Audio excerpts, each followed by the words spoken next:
All right, we are live. Welcome everybody to Hump Day Hangouts. This is one where I get all hopped up on a bunch of cold drugs and pills and pretend like I'm not sick for a little bit. But this is episode 244. We're glad you're here. If this is your first time joining us, thanks for being here. You're in the right place. If you are on YouTube, you're kind of in the right place, but you should come over to semanticmastery.com/HD questions, and that's where you can actually ask the questions and interact. But real quick, before we get into stuff, we got some really good announcements, some fun stuff coming up. Just wanted to say hello to everyone real quick. I'll start on my left. Chris, how you doing? Doing excellent, as always.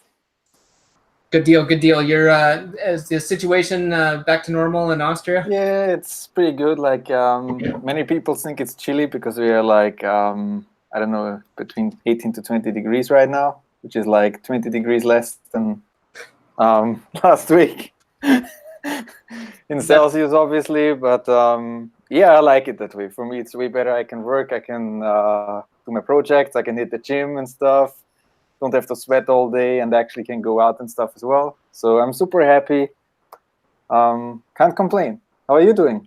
Other than Good. Well, yeah, except for the cold. It's nice. I'm one of those people, man, when I get a cold, I just turn into like a hibernating bear. I don't want to go outside. I'm pissed off that it's sunny and nice outside. So just like just want to sit here and be pissed off. But yeah, that's me. I'm happy I'm here though today. We got, like I said, some good stuff. But Marco, how you doing? Dude, edibles have great medication. Won't cure the cold. Won't cure the cold, but you'll feel a whole lot better. I was about to say, cure what ails you. It'll make you feel better. Hey, we're going to Denver in October, man. It's legal there. They got plenty of for Amsterdam in Europe. Oh my god.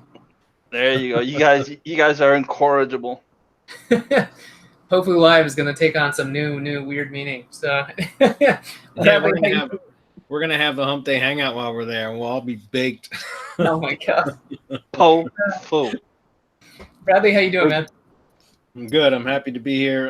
Excited about a lot of stuff going on with my business and some new stuff we got going on next week in the mastermind. Well, for a small group, things are good. I started a new business that's really kicking ass. Somebody's got a question about it, so I'll get to that here in a minute when we get to questions. But it's been really fun applying digital marketing to a new business model that's not specifically a marketing business. There's a lot of marketing to it. All businesses require marketing. That's what we do as marketing consultants, right? We help businesses grow by improving their marketing. But it's, as a marketing professional, we typically are working on other companies' marketing, not so much our own. You know what I mean? Like to grow our own businesses. Even as an agency, a lot of the marketing that I've done for my own agency, which really hasn't been a lot, has come from word of mouth and, a lot of outbound marketing, not so much inbound marketing. But as soon as we get a new client or several clients, whatever, we end up working on those businesses, right? So we help other businesses grow instead of a lot of time growing our own. Of course, the more clients we get, the more we grow. But it's just interesting to start another business where I'm generating leads for my own business. And it's and then applying all that I've learned and kind of perfected over the years to my own business and watching it grow rapidly, which I've done for others, but not so much myself. And it's just really interesting to see the different dynamic, to be in different shoes, so to speak. I'm still the marketing professional, but now I'm applying it to my own business and I'm watching that really take off. And it's been a pretty cool experience. And so that's something that I'm really excited about. And we've got some pretty cool things going on in the mastermind and in a smaller group within the mastermind, specifically around that kind of stuff. So Nice. I'm excited to be here. Yeah. And I wanted to, we kind of touched on that just real quick. If you're, like I said, new, thanks for watching. You're in the right place. You can show up every week, same time. I think, what was this, episode 244?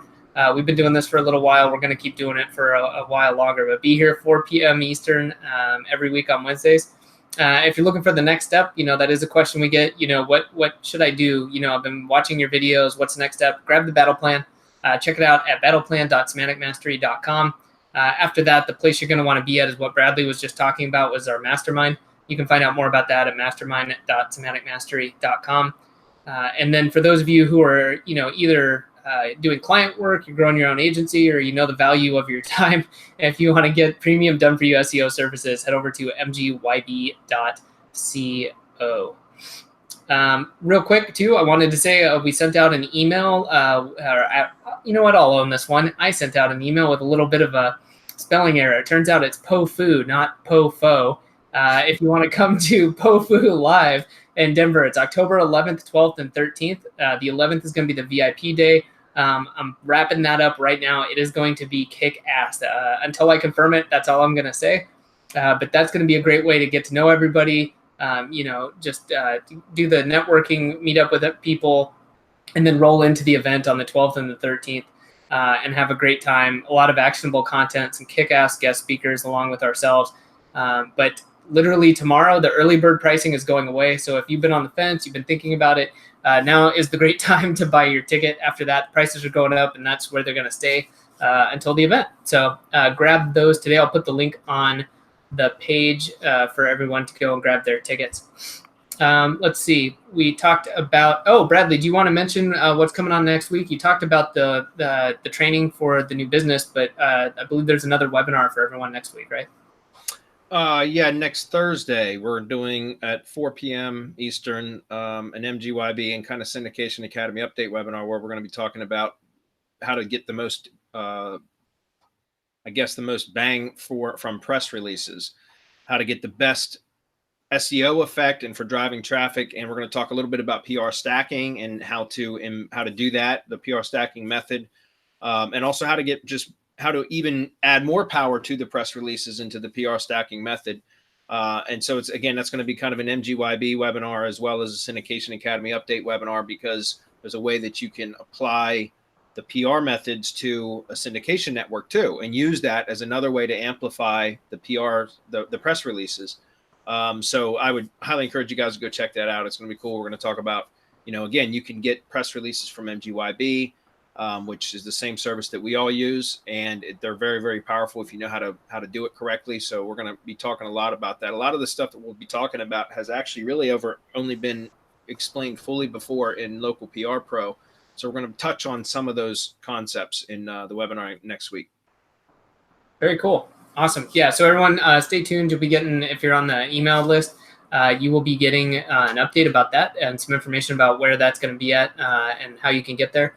If you are not and you're watching us today, you can just head down on the page and get signed up below. If you're watching this at semanticmastery.com/HD questions, you can just sign up right there, and that's how you get notified of all this stuff along with flash sales. A lot of the content too we put out as well. So I think that'll do it. You guys, anything else before we dive in? Yeah, I highly recommend you subscribe to our YouTube channel. Agreed. You should definitely subscribe to our YouTube channel. Okay. All right, let's do this. It's good. So I've set up a YouTube ads campaign to help increase our subscribers, and we're like 90% up from the last 28 days with just a very small ad spend. So it's pretty cool, guys. You can use YouTube to do that kind of stuff, buy ads to increase subscriber rates, and it's very inexpensive too. Yeah, there might be the one or other Easter egg or surprise coming on our YouTube channel, so make sure you don't miss it. Awesome. Let me grab, oops, that's the wrong button.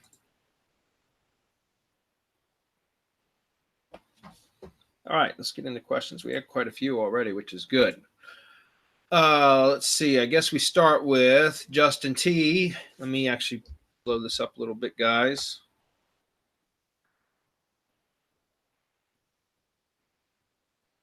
All right. Hey, guys, thanks for everything. I'm in the process of setting up my first lead generation asset. I'm going after the photography niche. Should I brand the site like any other photographer, example, Shutterbug Photography, or should I go with something like edmontonphotographer.com? No, go with a branded name or a branded domain if that's what you're talking about, because you're much better off with brand guys with a branded domain and a branded brand name than trying to use exact match keywords or exact match keyword domains. Those are all we don't recommend that for many reasons, because it looks spammy, it sounds spammy. For GMB assets specifically, you want to try to get away from doing anything spammy, including the name itself. And also exact match domains typically will trigger penalties a lot easier or quicker with a lot less. It takes a lot less, in other words, to trigger a penalty, because even a soft penalty, because again, it's already optimized right off the bat. And so everything that you do has that additional layer of optimization. And so I don't recommend that at all. If you're new to the SEO game, then I completely understand why you would think that might be something to go after, using exact match keyword domain, and perhaps, an exact match or even partial match keyword for the brand name itself. But I recommend that you go with something that's branded instead. It will allow you to get away with a lot more SEO stuff without it actually triggering a penalty. Any comments, guys? It's also pigeonholing yourself if you go Edmonton photographer, right? What if you don't want to what if you want to start ranking for something else besides Edmonton or in the surrounding areas of Edmonton? If you just go, if you go with branded and then you have a locations page, Edmonton and whatever else. God, I'm sorry, I'm not that familiar with Canadian geography, but you go with photographer. Let's just say photographer.com, but it should be a brand, and then you're going to have a locations page, right? And then you're going to have Edmonton and whatever other cities, and then you can offer services, or you can have services plus city, whichever way you set up your silo. You have a lot more flexibility than if you start off with Edmonton photographer and you're going to offer wedding photographer. And so you have to be really careful with how often you use the word photographer, so that you don't get filtered for all these things. And you have all these bad things that can happen with a TLD when you go with an exact match domain. You have to be really careful with the keywords and how you use them. Yeah. And so the next question is from him as well. And he says, and so it clarifies his first question a bit. He says, I'm confused how I branded this thing, especially when it comes to the GMB. Is it a photography company branded like a regular business, or is it something like wedding photography location name? If it is set up as a business, then when someone calls, won't they be confused when another business that they are sent to? Yeah. And so, and I talked about this a lot in Local Lease Pro, on how to resolve that kind of an issue. So typically what I've done in the past is I would set up kind of a generic type name, but again, it would still be a brand name, not an exact match keyword, because or even for that matter, a partial match keyword. So for example, I used Home Pros a lot. Like I would use the city name Home Pros for like remodeling or general contractors and things like that, because it's a related type term, but it's not something that is a keyword that people typically search for. People don't search for remodeling contractors by typing in, Home Pros, but it makes sense because it's related, right?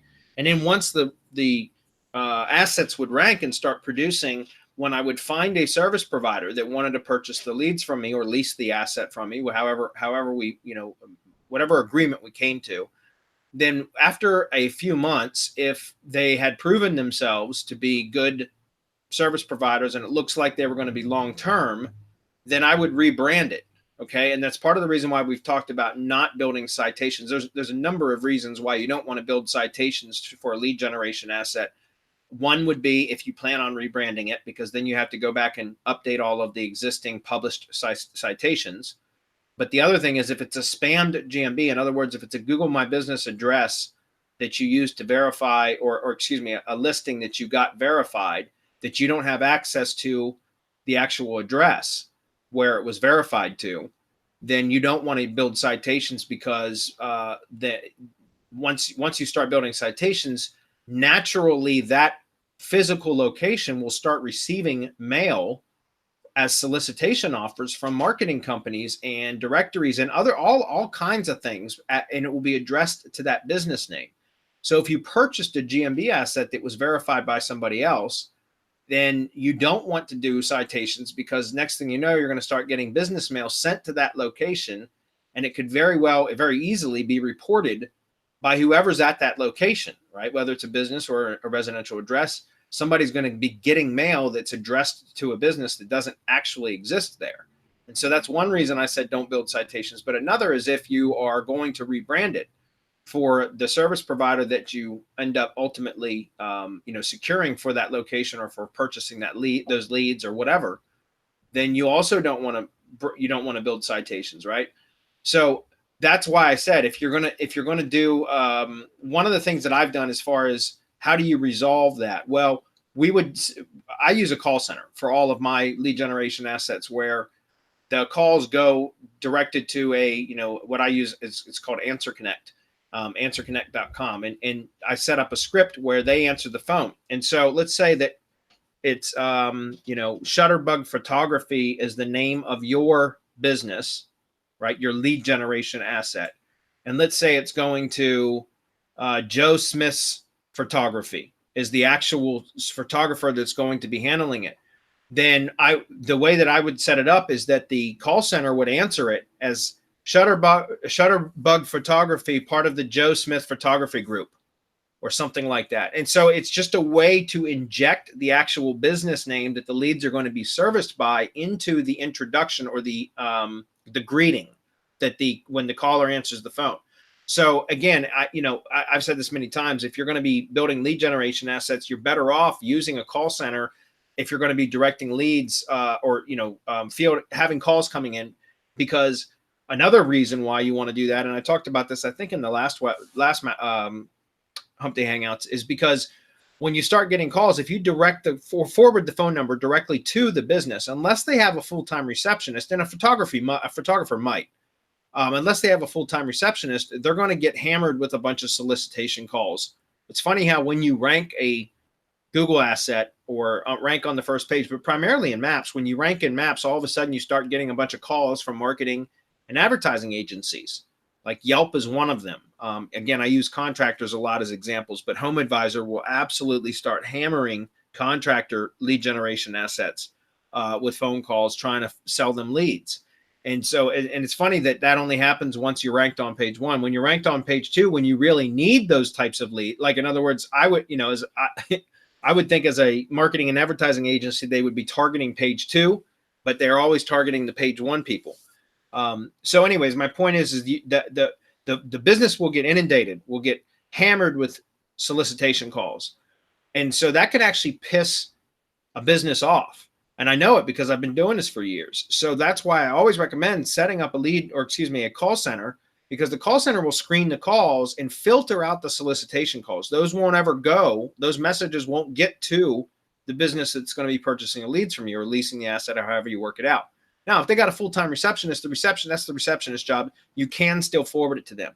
But in that case, I would have a whisper on the line, right? If you're directing the phone calls directly to the business and the business has a receptionist or somebody that answers the phone regularly, then I would put a whisper on the line that states that the call is coming from your lead generation asset. So for example, if you named it Shutterbug Photography, I would have the whisper say call from Shutterbug Photography or call from Shutterbug or something like that, so that when they answer the phone, they're going to hear that right as soon as they pick up the phone, and they're going to know that they should greet it as Shutterbug Photography, part of the Joe Smith Photography Group, or something like that. Does that make sense? However you word the greeting. But it's just a way to inject the actual service, whoever's servicing that lead, into that actual greeting so that it doesn't confuse people. And I've always told this to people in the past, like a lot of tree service contractors wouldn't know when I was called, how to respond to a customer when they would go out to the customer's location to give them an estimate for a tree service job, when the caller called in and it was a different tree service company name because it was a lead generation asset. I've always told them, you just tell them that's our lead generation website and it just hasn't been updated with our brand name. That's all you have to say. So my point is, don't lie. Just try to come up with a creative way to work it into there to where you say, the service provider's name in the greeting as well as whatever. And if the question ever came up, well, I called Shutterbug Photography, why is Joe Smith Photographer answering the line? Say, oh, well, that's because that's a lead generation website that we've had on the web that just hasn't been updated yet, or something like that. And I've always been able to get around it that way and never had any issues. So that's how I would recommend that. Again, you build it with kind of a generic brand name, like Shutterbug Photography would work well. Don't know if that's really what you were planning on using, but use that as your brand name until you get a service provider that's going to be in place for what you hope to be long term. Don't do it right away. Don't switch the brand right away, because what happens if you find out that they're not, they're not going to pay you on time, or they're a pain in the ass to deal with. You don't want to start switching the brand name of a GMB. And that said, just so you guys know, a lot of stuff that you're doing in GMB right now is a bit, I would caution you making any sort of significant changes in the Google My Business assets, except for perhaps when you first set it up, because Google is certainly on a rampage right now with triggering suspensions for the slightest kind of changes. And it's there's no rhyme or reason to it. So I don't know that I've gotten away with changing the location name of GMB assets. I mean, many times in the past, even changing the location address without triggering a suspension or a re-verification. But right now, Google's got like what I call an itchy trigger finger. They're looking to suspend with some of the slightest changes. If it's a brand new listing, you might be able to get away with some immediate changes. But once it's been established or aged for any period of time, it seems like any sort of significant change can trigger a suspension. Now, that all might change again in a few weeks or a few months. I don't know. But right now, it's a bit hairy. I would recommend staying away from any sort of big changes. But that's why I said, guys, there was a period of time of almost an entire year now that we could get away with murder. And now they're really cracking down on it. And this is a fluid type of business, guys. You have to evolve with what's going on in the current state, or you know what I mean? And so that's why I don't recommend going after building a bunch of lead generation assets right now. In fact, we kind of more or less, I think Marco would agree with me, I have kind of switched back to building like a real GMB asset that you can have access to verifying the address, that kind of stuff, and then building that out local GMB Pro style, instead of building a bunch of additional assets that could potentially get terminated or suspended right now. Marco, you want to comment on that? Yeah, I hate doing a whole bunch of work for when it's possible that you're going to get shut down. Think about this, and I mentioned this in another group that I was talking to. Someone has an Uzi right now, and they're just blasting anything that moves. Why in the fuck would you stick your head out right now? It's really that simple. Think about it. So if that's happening, someone's got the Uzi out, they're shooting anything that moves. You don't stick your head out. You turn around and get the fuck out the way. So right now, just leave it alone. And the way to do it is you go to local GMB Pro, which is totally, you can work in somebody else's asset, right? A real company with a real GMB. And if anything happens, you can go and ask for the suspension to be removed. It's a whole lot simpler. You can still apply all of the principles that are taught to this area, except that controlling the asset has become just almost impossible. I'm not going to say impossible, because nothing's impossible. Somebody will figure something out on another way to get around Google, and it'll go wide open again, Wild West. But in the meantime, it's almost impossible for you to control the asset. Meaning that if it gets suspended, there's no way for you to recover the asset. You just have to let it go. And now you lost however much time you invested in it. That's another one of the reasons why all this time is always it's so valuable that I had to come up with a way, instead of rebranding what these assets, right, and for somebody else, come up with a simple solution, so that my staff or I wouldn't have to go through all the work of rebranding, and that's just giving the person that answers the phone a simple line, couple of seconds. Yeah. And that takes care of everything. Think about how much time you just save if you do it that way than if you do a brand and then you try to rebrand. Yeah. So it's time. Don't waste all that time on shit that might not pay off. It might. You might get away with it. And I mean, if you're willing to take the risk, then go ahead and gamble on it. I'd rather go and work on something that I know is going to be around for a while, and especially if it's a client or something that's really important, that's making me money. I don't want to lose it. Agreed.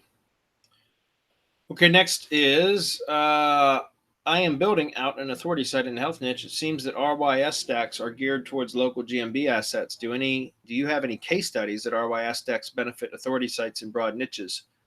Well, they most certainly do.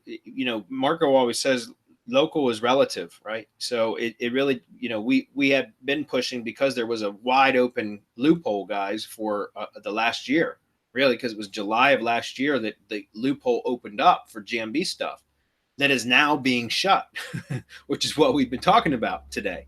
But for a year, that's why we really had shifted our focus, because there was a wide open opportunity and we wanted to exploit it, and that's what we did. But now that loophole is closing. But RYS was actually built, that strategy, that method was developed not strictly for local at all. Okay, so again, probably because we had been touting GMB stuff for the last year, that's why it may seem that way. But that is absolutely not the case. Like, in other words, RYS drive stacks can push authority into national, global sites, national sites, regional sites, whatever you want. Your local is relative, and that's what Marco always says. So, Marco, how would you best explain to him? Yeah, like I can't go into. I'm not going to reveal anything that I'm working on. You know how difficult it is, especially if it's making money, because people will try to go and tear it down, spam it, reverse engineer it, and then say they did it. And so I don't like revealing any particulars of what I'm doing. But I mean, as Bradley said, your local is relative. And the only difference between a local niche and something national, global, regional, whatever it is the way that you approach it. It's the way that you approach the entity. We teach all that in RYS Academy Reloaded, or if you order a done-for-you RYS stack, you will get the done-for-you user's guide that tells you what to do. I've also done countless webinars on entities and iframes and entity stacking, iframe stacking. I did the webinar for the charity, right, when I was holding the charity drive, where I did a series of 3 webinars where we went over the entire thing and how to get the most out of a drive stack. You can't think about it just local, or you're going to miss the point of what a drive stack and G site can actually do and how it pushes power to the destination and to everything that's attached to it. It misses the point. If you only think of it as local, then that's the only way that it's going to work for you, because you're not thinking outside the box on how you can push that power to whatever it is that you're looking to do. Yeah. And again, that's probably, I certainly understand the reason why somebody might assume that it's only for local, and that's because that's what we have been talking about, how to apply it to local, since local strategy was what we were really pushing for the last year. However, like I said, we evolve with what the current status is, right? Whatever the current situation is, the environment. And right now, I'm not pushing hyperlocal stuff. In fact, I'm working on, my new business model and just maintaining my existing client base right now, and looking at different ways to produce results without having to rely specifically on hyperlocal stuff like we have been for the last year. So my point is the RYS drive stacks are still absolutely foundational because they're so damn powerful. And what's great about it is they become an SEO firewall. Like, we use that as a foundational method, because from there we can do all of the additional nasty SEO stuff that we want to externally to the actual drive stack and protect our money sites, our primary assets within the drive stack, right? So it's almost like building a shield around it that then we can do everything nasty we want to that shield, and it's not going to hurt. Otherwise, all it does is end up helping it to rank. And we have countless examples of that. My new business model specifically, I created a new business, like I said, a new website, which is actually just a ClickFunnels page. It's a single landing page. And I'm ranked in the top 3 for my state now for my primary keyword. And all I've done is, I think, 4 or 5 press releases and a drive stack. And I haven't even built links to the drive stack yet. And so it just goes to show you that it's very, very powerful. And that's why, we always suggest it. It's standard operating procedure. If you haven't gotten the battle plan, go pick up the battle plan. There's the banner to go buy it right there. And that explains how and when to use them, whether it's a local site or a national site, it doesn't matter. Okay. Scott, what's up? By the way, yeah, before you go on, for the new mastermind project that we have, we will be building an authority site, and it's going to be national. I don't know if that's ever going to get out of that specific group, but it'll be available for anyone who is lucky enough to get in there at one point or another. We're still working out the details, but we are going to be building a national authority site to take down the top guy in the niche. I know we will too. The next one is Scott. I think it's Scott Walker. He says, I belong to a number of groups and get a lot of questions about how to. I feel these people really need your courses. How can I become an affiliate? Just contact support at semanticmastery.com. If you're looking, I don't think we have an affiliate program for MGYB yet, but we probably should at some point, if we don't already.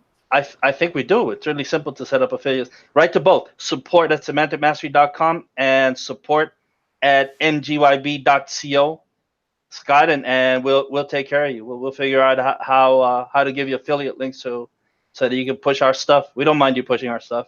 Yeah. And I know we've got affiliate stuff for Semantic Mastery training. As far as the done for you products, I wasn't sure, but yeah, I'm sure we can get you that too. So absolutely. He says, I don't plan on making this a full-time career, but would like a bit of financial incentive for serious referrals. Your courses are still the best bang for the buck. Thanks. Yeah, thank you. I appreciate that, Scott. Ernest is up. He says, hey, Bradley, how do I find out more about the real estate group you have? I'm new to this page and don't know how to access it. Thanks for all the great information. Well, Ernest, that's a great question. So unfortunately, the accountability group that I'm started is a very small accountability group that's only available to mastermind members that have expressed an interest. And that's only because it's the first time I'm going to run the accountability group. So I wanted to keep it very small, very exclusive. And part of being in our mastermind is that our mastermind members always get the first opportunity at these sort of things. Beta testing, for example, they get the first opportunity for new training that we release or new small groups like this, like the one that I'm talking about. So unfortunately, it's not something I can share with the greater public right now, or the broader public, I should say. At some point, it may be something that we present outside of the mastermind, but I can't guarantee that. I can't tell you when that's going to happen or even if it will happen. So unfortunately, if you want more information specifically about my accountability group, you have to be in the mastermind. However, that said, I do feel strongly enough about my new business model that I am willing to share where you can learn about the actual business. You won't have the access to the accountability group with me and my partners and all the cool stuff that we're doing to help our members get very profitable very quickly. I've been very fortunate with this new business in the last 3 months and done very, very well very quickly. And it's because of our I think it's because of our ability, like our knowledge, and I'm not saying me specifically, but just like us as a group, like we know, and you included, you're on this Hump Day Hangout webinar. So you have access to a wealth of knowledge just from us and our Semantic Mastery YouTube channel, as well as probably other groups and things like that. And the new business model that I'm in is primarily being, like the competition is primarily using traditional marketing methods like direct mail and stuff. And don't get me wrong, I'm doing that too, and it works. But knowing what we know about digital marketing and being able to apply that to this business that is virtually uncompetitive compared, relative to digital marketing, it's giving me an unfair advantage, a competitive edge over most of the other people competing in this space. And it's not an overcrowded business space anyways. And so again, I think that I feel strongly enough about this, and I've done so well so quickly with this that I don't mind sharing this URL with you guys to go check it out, because I learned from this guy that's got a great course. And I'm going to post the link here. And the course is called, there's a webinar for it specifically if you want to, and I posted the link to the webinar so you guys can get an idea. Anybody that's interested in what the new business model is, I'm flipping vacant land. So it's kind of like flipping houses, but I'm flipping vacant land. It's kicking ass. It's a relatively uncompetitive business, especially if you know digital marketing and you know how to apply digital marketing principles to the business. You can absolutely crush it. I can't tell you that you're going to repeat my results, but I pretty much I feel very strongly that most people, especially in our group, could because of like I said, how quickly I've been able to make serious money with this business in just a few months. So again, the course is fantastic, guys. Go to semanticmastery.com/LPG webinar. That's, or LPG-webinar. That stands for Land Profit Generator webinar. The guy's from Austria or Germany, excuse me. His name's Jack Bosch.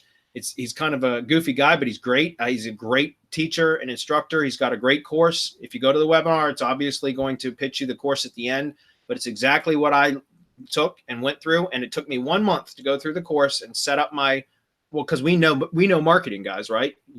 Everybody on this webinar knows how to set up a landing page. So I spent a month going through the product or the training, And then I set up a landing page and kind of developed out my SEO plan and my ads plan, because I'm using paid traffic too. And within my first month, a month later, I started my marketing. And within my first month, I landed my first deal and made $15,000. Again, I cannot say that you guys are going to make that kind of money, but it's very, very possible. And since then, I've closed several other deals and made many tens of thousands of dollars on top of that. So it's a great, great course. This is not an affiliate webinar or guys that I'm not trying to pitch you on this for any other reason other than I think there's a lot of opportunity in this business for digital marketers that a lot of the people actually competing in that space really have no clue how to implement what we do. You know what I mean? And so I think there's a lot of opportunity there. So again, if you ever wanted to come join the accountability group that I'm hosting, where we have a small group and we've got like a Slack group, Slack channel where we can communicate in real time. We're holding weekly accountability meetings where we discuss current events within the business and like current deals that are pending and that kind of stuff. You have to be part of the mastermind to get that. So anyway, it's pretty exciting, guys. I'm really, really, really excited about this business, something I haven't been this excited about in a long time, because it's not the typical cat and mouse game with Google that I've been playing for 10 years now. In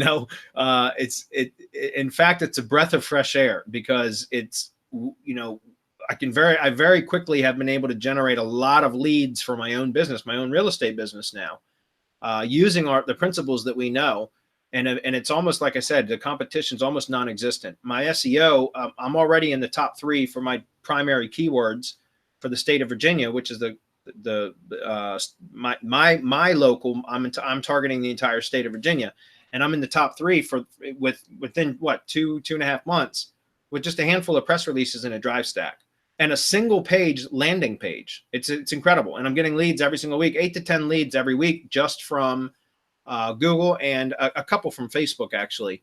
And then I'm doing some direct mail. So it's crazy, but I get 25 to 30 leads per week, and about a third of them come from Google and Facebook, just from our, organic stuff, really. And some paid traffic too.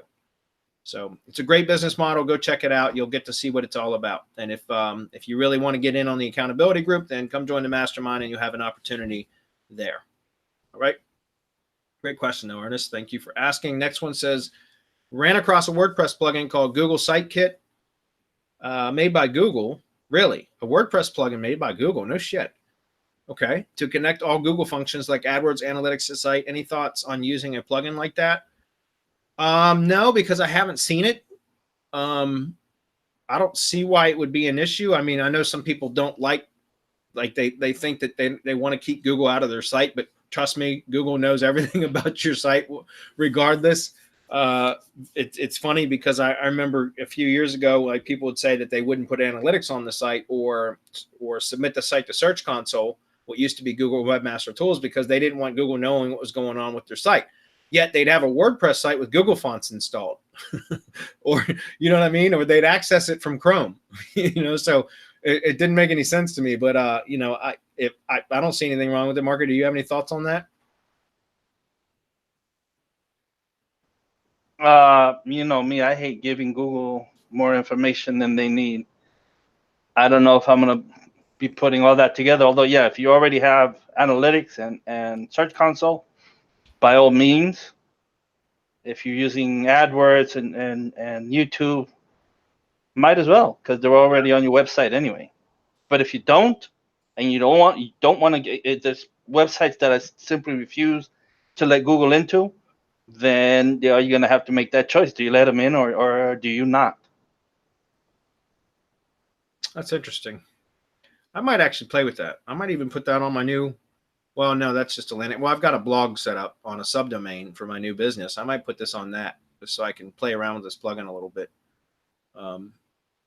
I've never cared, guys. I'm not going to lie. I've never given a shit about it because I always submit everything to Search Console so that it can get indexed quicker and everything anyways. So I know everybody teach their own, but I've never had any issues with it. I like to use analytics. I'm not an analytics nerd, but I do like the data that it provides. So, I honestly, and I put the Google Tag Manager and the remarketing tag on everything now, because if you're not using remarketing and the Google Display Network for remarketing, you're out of your mind. You're missing out on a lot of additional traffic because it's very inexpensive. So to run remarketing and retarget, it's remarketing on Google, retargeting on Facebook. But I run a lot of remarketing ads for clients as well as lead gen assets and my new business as well. Just because once people land on the site, if they haven't converted, why not continue to market to them until they do convert or until they get annoyed, which I don't care. So anyways, but that's pretty cool. I might actually install that. There's also one more thing that many people never think about. So if the site before you has like Google tools installed and the site after you has Google tools installed, Google knows exactly like when the path it's going, you know, like user is going. So you can hardly like eliminate Google at all if you want to hide. Yeah, it's very difficult because Google owns the internet or a big part of it anyways. Anyway, next is Gordon. What's up, Gordon? He says, hey guys, thanks again for helping us customers. Your generosity is greatly appreciated. Thank you, Gordon.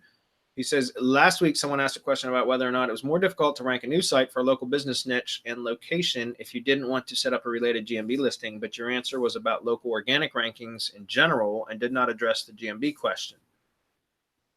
If you want to rank a new site for a local business niche and location, if you didn't want to set up a related GMB listing, but your answer was about local organic rankings in general and did not address the GMB question. Okay, I'm not sure how those are two separate things, but could you please comment on whether it's more difficult or the same difficulty to organically rank a new site locally without setting up a related GMB listing?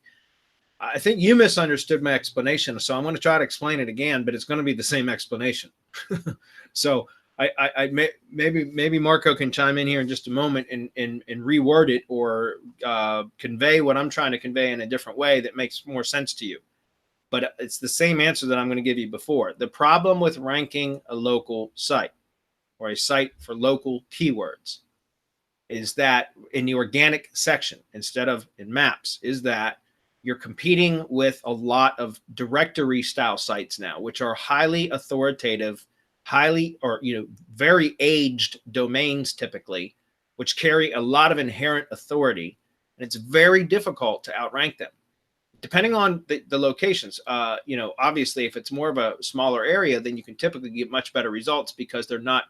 If you're targeting like neighborhoods or suburbs, those kind of things, you can usually get much faster results. Similarly to what you could within maps, but I'm talking about in the organic section because a lot of the times the directory sites are not optimized for any of those smaller areas, right? They're optimized for the greater metropolitan area, right? Which is an all-encompassing type of keyword, location modifier, so to speak.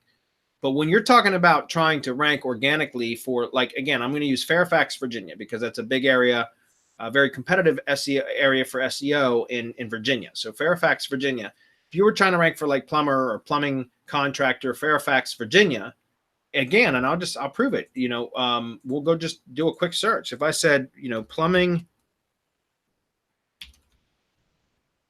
contractor, and I always use contractors, guys, but that's because that's primarily what I've done for the last 10 years. If I say Fairfax plumbing, plumbing contractor, Fairfax, VA, what do you see here? Yelp, Home Advisor. Hey, Bradley. Go ahead. Even before you get to the organic, can you scroll back up? Yeah, look. Right. You got, it depends on the industry, but Google guarantees for a lot of know, but professionals. Yeah. Then ads.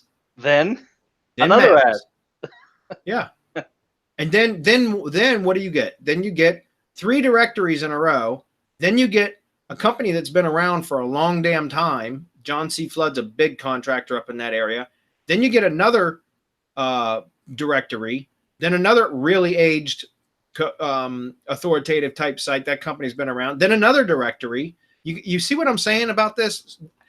Out of the top 10, it looks like 7 of them in the organic section, which is already buried by Google guarantee, ads, and maps.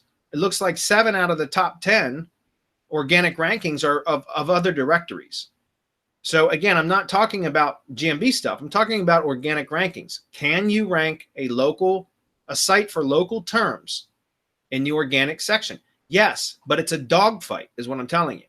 Yes, you can. And it depends on the location modifier that you're trying to rank for, right? If Fairfax is a broad because look, listen, like in this example, Fairfax is a county.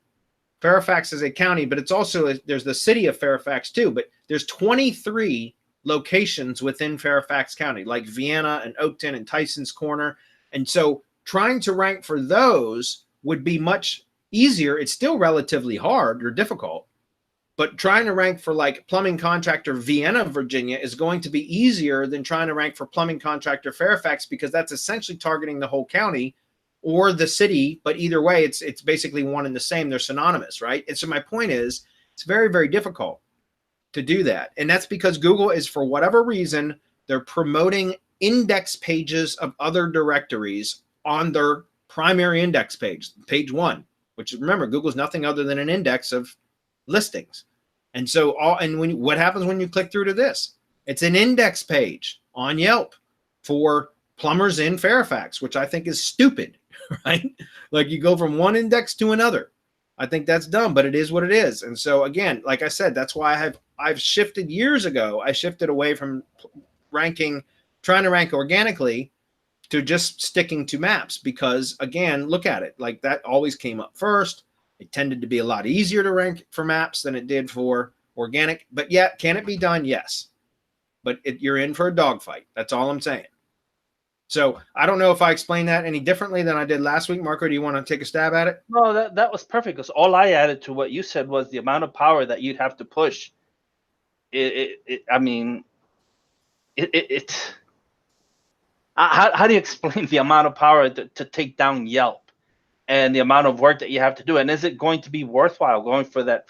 It could be for your contractor, but you may not be getting paid enough to get you paid back for the work that you have to do to get there. I know that you have to push massive amounts of power. We have ways where you can push massive amounts of power, but it's going to require more money than most local people are willing to pay. That's correct. That's the point. With the right budget, then yeah, you could do it. There's no question. But a lot of times trying to, like, because these, like the plumbers here that I'm talking about, like John C. Flood and FH Fur, they're big established companies that they've got they've got deep marketing budgets, like deep pockets. You know what I mean? So, if you're trying to get in a foot in the door with a smaller company, a newer company, whatever, that's got a smaller marketing budget, there's really no way to compete with that. I mean, you can, but it's going to take a lot of time and a lot of effort. And it's not going to, again, Marco's absolutely correct. They're likely, that's weird how they turned black now. But they're likely not going to have, pay you enough for the amount of effort that you're putting in. Does that make sense? And if they give you if you have a smaller budget to work with, then it could possibly still be done, but it's going to require more time, because you're going to have to stretch, do a little bit at a time, because that's all the budget allows. And chances are you're going to lose the client before you ever get them results, because it's taking too long. But it's hard to explain. I know, because especially, again, I don't know that you're dealing with contractors, but I've dealt with a lot of smaller contractors. In fact, that was my primary client base for the last 10 years, is smaller contractors.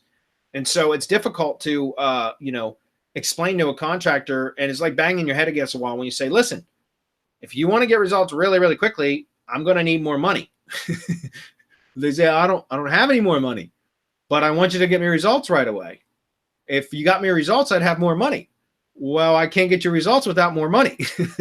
And it's like, who's on first? You know what I mean? It's that whole chicken and the egg type thing, cart before the horse and that kind of stuff. So again, I don't know if I explained it any different, but there you go. Based on your experience, what are the niches in addition to pest control that you believe Google thinks has a lot of spam listings and that Google may have a trigger finger for regarding their suspension tirade for just editing a listing? Thanks again. Marco and I actually talked about this just briefly right before the Hangout today. And it's hard to say. I mean, there are certainly some that are more known to be spammy than others. Pest control is definitely one of them. I know that for a fact. Overhead garage doors is another one that's incredibly spammy. And so, I know that one would be one that I'd stay away from. Locksmiths, I believe, is another one. So there's a number of them that are but as far as, I don't know, because right now, Gordon, a lot of Google's on a tirade period. And as Marco said, it's like somebody's firing an Uzi. Why would you ever want to stick your head up? And it's almost like, I think anything's a target right now. I don't know that to be sure because I've stayed out of intentionally. I've stayed out of a lot of the GMB listings recently for even my clients, other than just doing GMB posts, specifically for that reason, because I don't want to stick my head up. If that makes sense.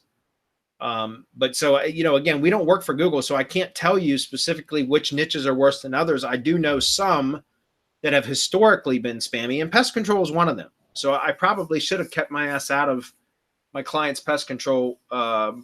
But it's such an established site, and we've never done, business. And we like for 7 years, we've never done anything spammy. All I did was deleted an image, a photo, uploaded a couple new photos, and published the GMB website because for whatever reason, it had been created but was never published. And I clicked the publish button, and boom, suspended. And that was over 2 weeks ago now. It was about. Yeah, it was just like, I don't know, 17, 18 days ago now. 17 or 18 days ago now, and it's still suspended. So again, I don't recommend really doing a whole lot in GMB if you can get away with it. Marco made a good point last week where he said if you just got a new listing verified, you can make all your changes right away. That does make sense. That it's likely won't get suspended because it's new. You got to kind of update it and that kind of stuff. But if it's been established, I'd keep your ass out of it for right now, honestly. That's what I'm trying to do. And to clear that up, once you get it back, I think maybe I didn't communicate that correctly. Get all of your edits and all of your work done before you send for the pin. Get as much information in there as possible, images, videos, however much of the information. We teach it in local GMB Pro, guys. I'm not going to go through everything that you can do for the listing. But once it comes back, there should be no reason for you to touch it because everything is then correct already. And then you can just concentrate on the next part of local GMB Pro, which is post images, posting in a certain way. Your images have to be done right. They have to be done correctly. We show how to get images. We show it all. But the whole point is, once you've sent for that pin and you verify it, don't touch the fucking thing. Don't do anything. Leave it, because now you're taking a chance at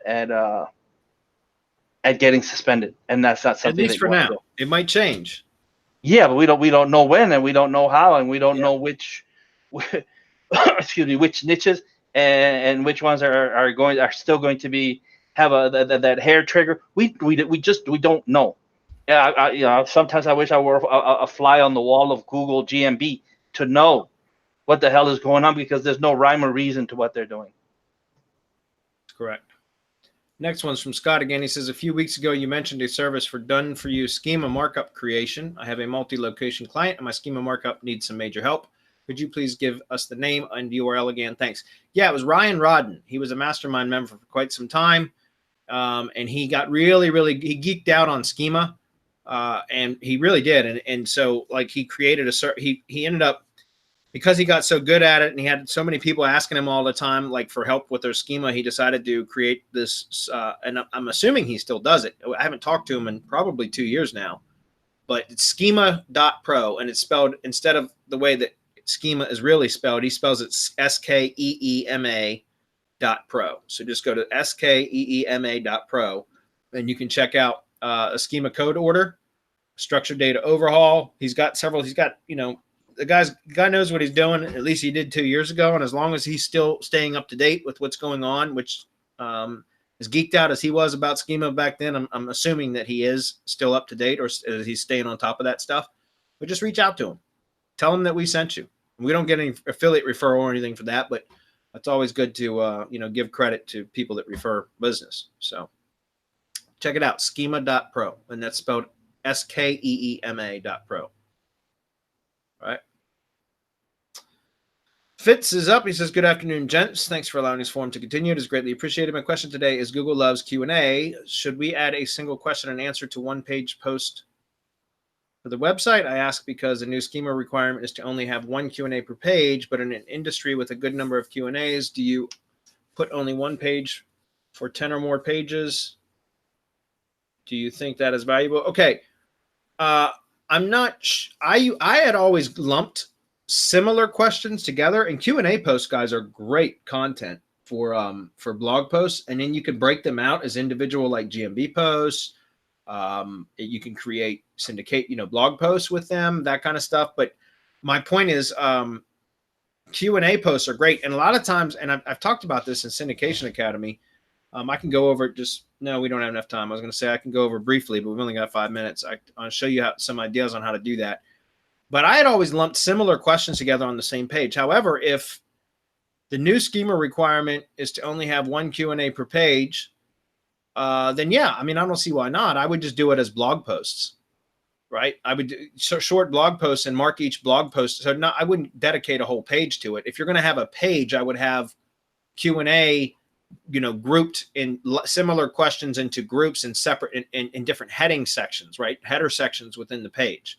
And then even then you could create a table of contents with jump links. And again, I can't get into that because Marco will kill me, but you can do things for that page to make them more powerful too. But what I would do is for the blog posts, yeah, I would mark up blog posts with individual Q&A markup, right? That's what I would do. And in fact, you could even probably link from the page where you group them together within certain headings and that kind of stuff. Then you could probably link the individual Q&As to blog posts. And again, Fitz, if you were in the mastermind, which I think you're trying to get back in, actually, I heard something about that. We can go much more into depth on how you can get the most power out of that same setup that I was just mentioning, and specifically how to structure the linking, the internal linking from within that site, because you got to do it a very specific way now. Marco just revealed in the mastermind recently about certain things that have changed recently that pertain to internal linking that we'd have to cover in the mastermind. So. All right, I think we're just about out of questions, and we're almost out of time. Justin says, for a new GMB, would you include geolocation information in the photo files, or do you think that's spammy? No, I would absolutely include that.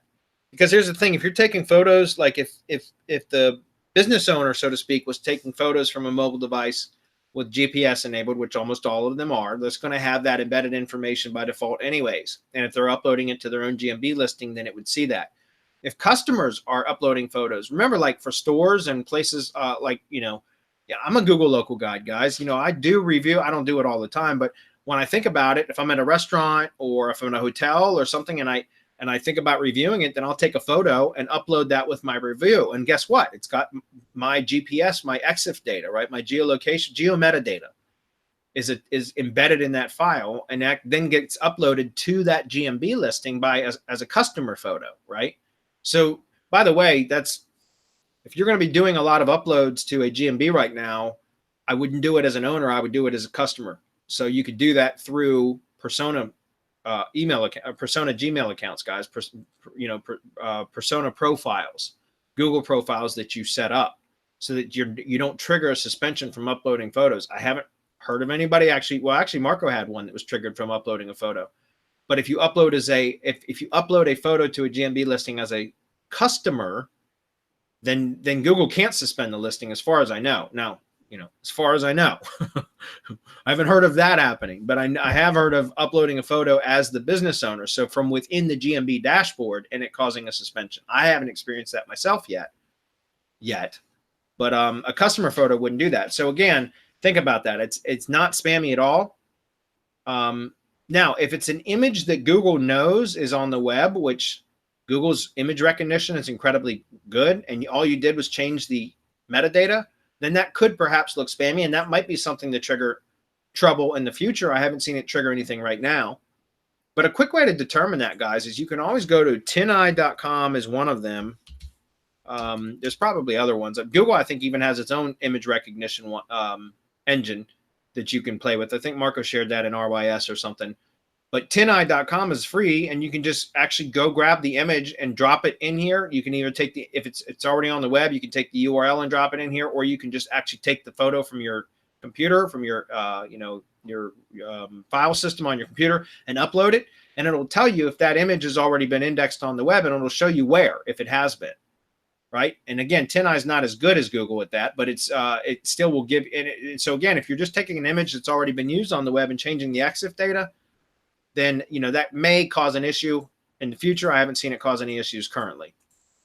Although it's not as effective either, though. Just keep that in mind, and we've proven that. All right. I want to keep that tab open because I want to check that out. All right. Let's see. Thanks for your answers before. Thanks so much for the information. Off topic, but I'm in Richmond, VA. Totally familiar with those areas mentioned. Okay, so he's talking about like Fairfax and all that. Yep.